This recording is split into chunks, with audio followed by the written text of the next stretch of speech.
જેતર આપનું નામ ડિલિગ્રેટ. વિનોદભાઈ પટેલ, પૂર્વ દંડક, કોર્પોરેટર, પાંડેસરા, ભેસ્તાન, સુરત.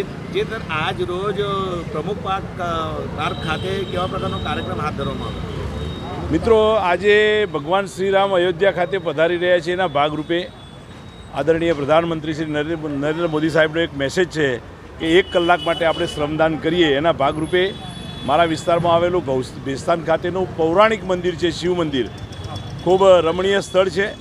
અને એને આજે અમે બહુ સૌ કાર્યકર્તાઓ મિત્રો સાથે મળી અને ખૂબ બારીકાઈથી એની સફાઈ કરી છે. અને એનું એટલું ભવ્ય મંદિર સાફ સફાઈ થયા પછી બેસવાનો આનંદ આવે એવું લેક ગાર્ડનની બાજુમાં. અને એ અમે પાર્ટીના કાર્યકર્તાઓએ તો કામ કર્યું, પણ કામ કરતાં સાથે વિસ્તારના ગ્રામજનો જોડાઈ અને જે વાતાવરણ બન્યું એ વાતાવરણ આજે ખૂબ આહલાદક હતું.